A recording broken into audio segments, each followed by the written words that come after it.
बच्चों जय हिंद। स्वागत है आप सभी का गणितीय कक्षा में। आज हम कक्षा 10वीं के अध्याय 2 के अंतर्गत प्रश्नावली 2 के भाग 2 पढ़ने वाले हैं। बच्चों इससे पहले की वीडियो में हम प्रश्नावली 2 के कुछ सवाल आप तक पहुंचा चुके हैं।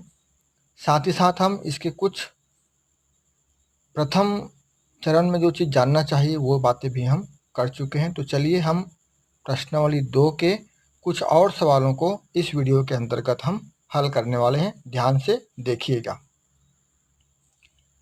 देखिए आपको प्रश्नावली 2 के तहत पहला सवाल दिया हुआ है, जांचिए कि आ व ब में कौन दिए गए समीकरणों के हल है।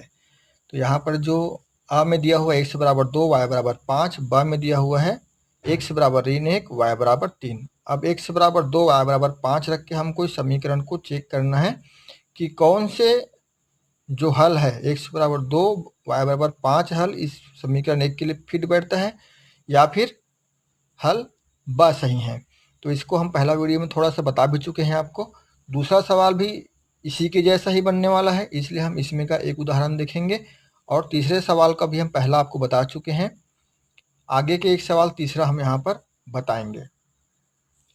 प्रश्न क्रमांक 4 भी प्रश्न 3 के अनुसार ही बनेगा, इसलिए हम उसको नहीं हल करने वाले हैं। लेकिन आगे देखिए यहाँ पर प्रश्न क्रमांक 6 दिया हुआ है, ये वाला सवाल। फिर प्रश्न क्रमांक 8 और 9 जो कि प्रायः परीक्षाओं में पूछा जाता है, बोर्ड परीक्षाओं में, इन सवालों को हम हल करके आपको बताएंगे। तो बने रहिएगा कुछ समय तक हमारे साथ और देखिए प्रश्नावली 2 के इन महत्वपूर्ण सवालों के हल। तो चलिए शुरू करते हैं। देखिए दूसरा का तीसरा सवाल हम ले रहे हैं यहाँ पर। आ में दिया हुआ x बराबर 3 y बराबर ऋण 1 और ब में दिया हुआ है x बराबर 1/2 और y बराबर 1/3। प्रश्न क्या है, जांचिए कि आ व ब में कौन दिए गए समीकरणों के हल हैं। तो समीकरणों के यहाँ पर दो हल दिए हुए हैं, आ और ब। समीकरण आपका है तीसरा समीकरण x ऋण 3y बराबर 9। अब इस दो x ऋण 3y बराबर 9 में हम आ के मान को रखते हैं, जिसमें x बराबर 3 और y बराबर ऋण 1 दिया हुआ है। चलिए समीकरण में रखते हैं हम मान, इसका हल करेंगे। इसको यहाँ पर लिखेंगे 2 गुना x बराबर कितना रखना है 3, ऋण है बीच में, ऋण लगा देते हैं, 3/y बराबर कितना रखना है ऋण 1 बराबर 9। ये हमारा बायां पक्ष है और बराबर करके 9 जो दिया हुआ है वो दायां पक्ष है। हमको बराबर यदि बायां पक्ष बराबर दायां पक्ष आ जाता है तो आ या बा में से कोई एक जो है वो समीकरण का हल कहलाएगा। तो आइए इसको आगे हल करते हैं। 2 या कितना हो गया 6, ऋण यहाँ पर भी ऋण है, यहाँ पर भी ऋण है, धन हो जाएगा धन 3/1 का मतलब क्या हुआ 3 बराबर 9।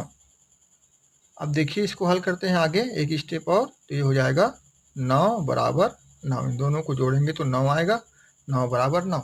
यानी कि दोनों पक्ष बराबर है, बायां पक्ष बराबर दायां पक्ष। इसलिए हम कह सकते हैं कि ये जो समीकरण 3 आपके पुस्तक में दिया हुआ है उसका हल आ है। यानी x बराबर 3 और y बराबर ऋण 1 रखने पर यह समीकरण संतुष्ट होता है, दोनों पक्ष बराबर होता है। तो ये हो गया इसका हल। यदि हम इसी को इस वाले मान को इसमें रख के देखते हैं, चलिए यहाँ पर रख के देखते हैं ब को। x बराबर 1/2, यहाँ पर हम लिखेंगे 2 गुना 1/2। इसके जगह हम मान रख रहे हैं x की जगह 1/2, ऋण 3/y बराबर क्या रखेंगे 1/3 बराबर 9। अब चलिए इसको हल करते हैं। ये 2 है, यहाँ पर 2 है, यहाँ पर 2, दोनों कट जाएगा, बचेगा क्या यहाँ पर 1 ऋण, यहाँ पर 1/3 है तो हम इसको लिखेंगे 3 गुना 3/1। ये 1/3 जो है वो पलट के ऊपर यहाँ पर गुना हो जाएगा बराबर 9। आगे हम इसको हल करेंगे, 1 ऋण 3 तिया क्या हो जाएगा 9/1 है तो 1 हट जाएगा, बटे का कोई मतलब नहीं है यहाँ पर, बराबर 9। अब 1 ऋण 9 बराबर 9 हुआ है, तो हम 1 में ऋण 9 घटाएंगे तो कितना बचेगा ऋण 8 बराबर 9। देखिए दोनों पक्ष बराबर है क्या, नहीं है, यानी कि समीकरण को संतुष्ट नहीं करता है बा, तो हमारा उत्तर होगा आ। इसी प्रकार से आपको प्रश्न 2 के सभी सवाल को बनाना है। यहीं से हम समीकरण को हल करने की शुरुआत करते हैं, इसलिए इन प्रश्नों के सभी सवाल को बनाना आपके लिए बहुत महत्वपूर्ण हो जाता है। तो मैं उम्मीद करता हूं कि आप प्रश्न क्रमांक 2 के सभी सवालों को, प्रश्न क्रमांक 1 के सभी सवालों को हल करेंगे। समझ में नहीं आएगा तो वीडियो को पुनः देखिए, उदाहरण को भी पढ़कर समझने का प्रयास कीजिए। अब चलिए आगे बढ़ते हैं प्रश्न क्रमांक 3 में। देखिए प्रश्न क्रमांक 3 क्या दिया हुआ है, निम्न समीकरणों को किसी भी विधि से हल कीजिए। और इसमें तीसरा प्रश्न दिया हुआ है x धन y बराबर 6, ये पहला समीकरण है। और दूसरा समीकरण है x बराबर y धन 2। अब इसमें लिखा हुआ है किसी भी विधि से, तो हम आपको पहला वीडियो में बता चुके हैं बीजीय विधियां 2 प्रकार की हैं। पहला है प्रतिस्थापन विधि और दूसरा है विलोपन विधि।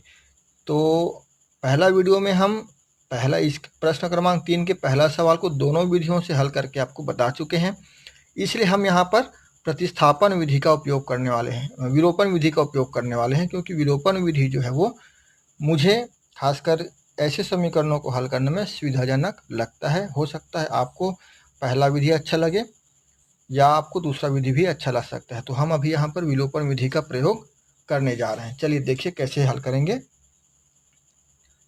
सबसे पहले देखिए हम समीकरण 2 को हम समीकरण 1 की तरह बना लेंगे। तो इसके लिए क्या करेंगे, हम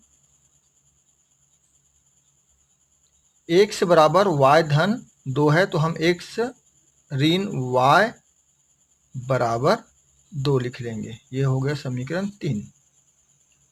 देखिए हम कुछ नहीं किए, y को इस तरफ ले आए हैं ताकि समीकरण 1 की तरह ये भी बन जाए।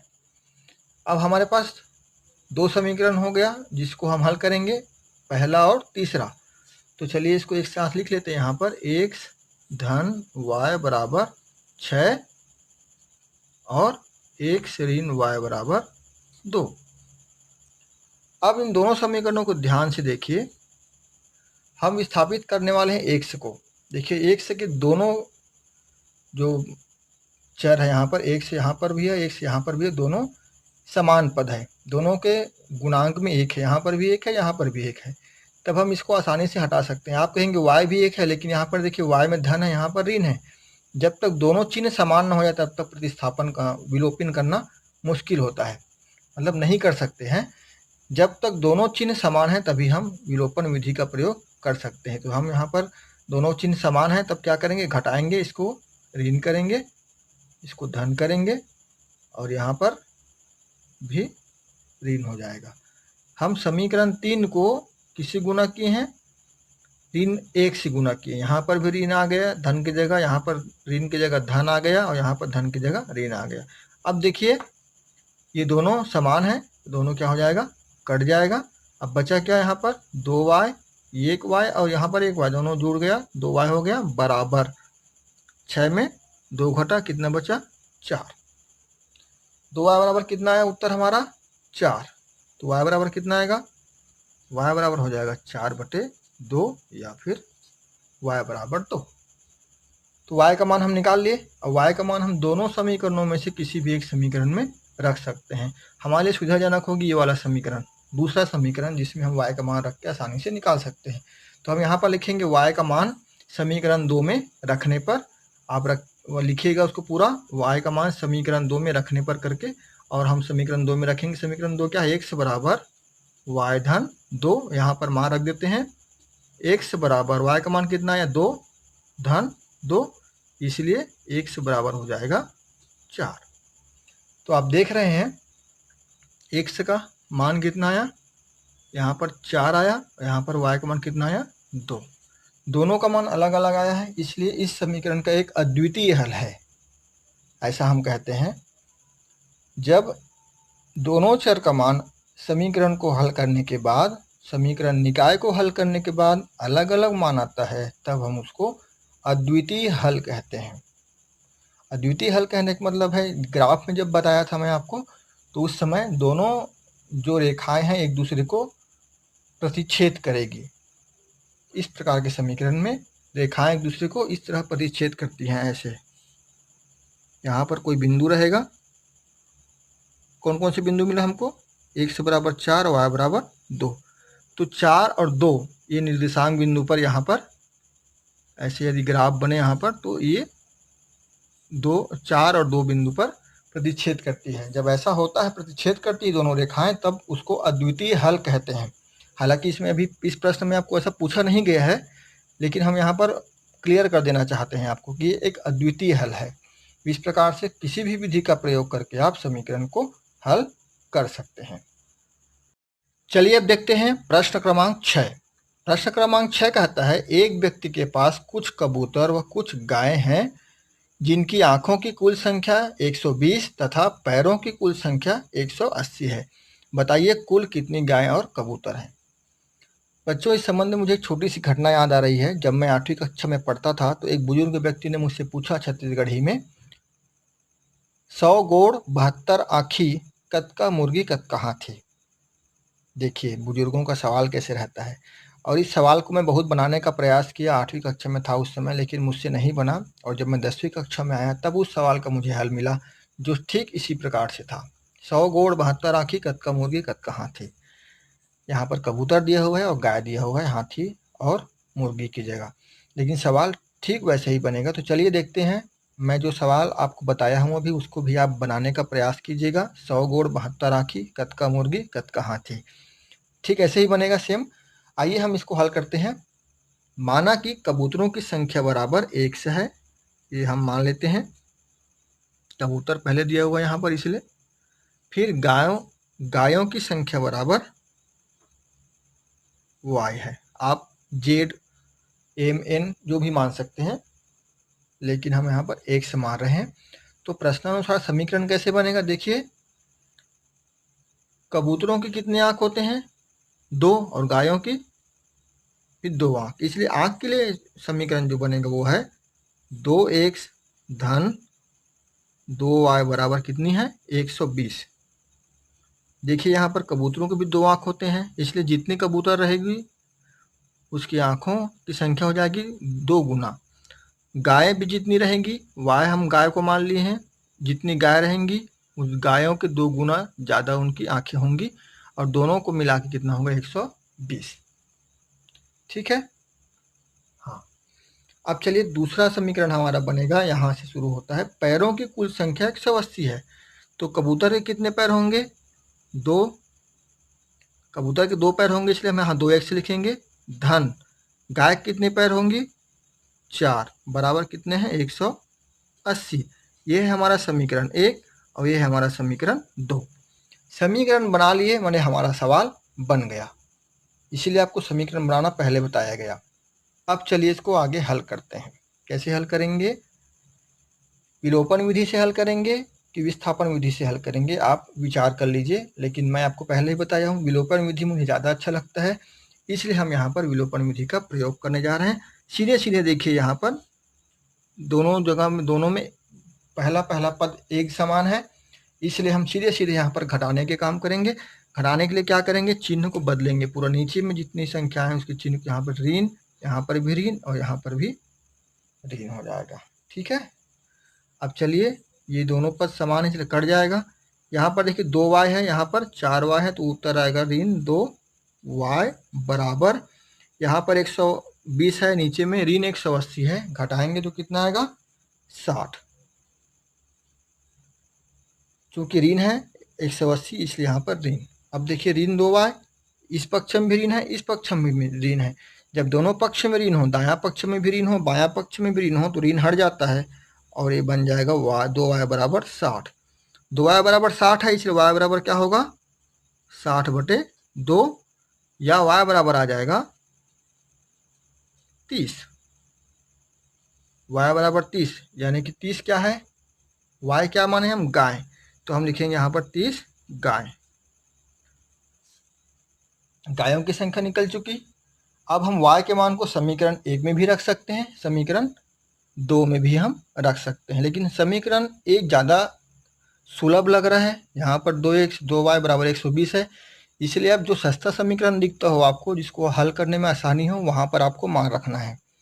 इस बात को ध्यान में रखिएगा। तो हम समीकरण 1 में y के मान को रखने जा रहे हैं। यहाँ पर हम लिखेंगे समीकरण 1 में y के मान को रखने पर समीकरण 1 क्या है? 2x धन 2y बराबर 120। यही समीकरण 1 है ना। अब यहाँ पर हम मान रख देते हैं। चलिए किसका मान रखेंगे? y का मान। 2x वैसा को वैसा रहेगा, धन 2 गुना y कितना है? 30 बराबर 120। अब 2x बराबर 2x धन 60, 30 दूनी 60 बराबर 120। अब हम क्या करेंगे?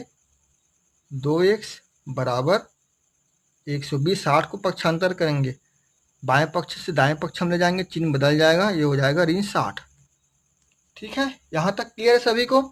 अब आगे बढ़ते हैं, इसको थोड़ा एक किस्ती पर ले जाते हैं। 2x बराबर हो जाएगा 120 में 60 घटाएंगे, कितना बचेगा? 60। 2x बराबर 60 है तो x बराबर कितना होगा? 60/2 या 30। 30 क्या है? कबूतर।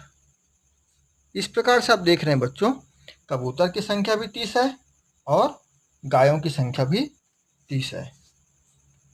दोनों की संख्या यहाँ पर 30 है, गाय की संख्या 30, कबूतर की संख्या 30। आप चाहें तो आप यहीं पर समीकरण में चेक करके भी देख सकते हैं। ये देखिए यहाँ पर 30 गाय 30 कबूतर, 30 दूनी 60 और 30 दूनी 60, आँखें 60 120 आँखें हो गई। यहाँ पर देखिए पैर 60 पैर, और यहाँ पर 30 को 4 से गुना करेंगे तो 120 आएगा। 120 और 60 कितना होगा? 180 पैर। इस प्रकार से हम एक बार रीचेक भी कर लेंगे कि हम उत्तर जो लाए हैं वो सही है कि नहीं है।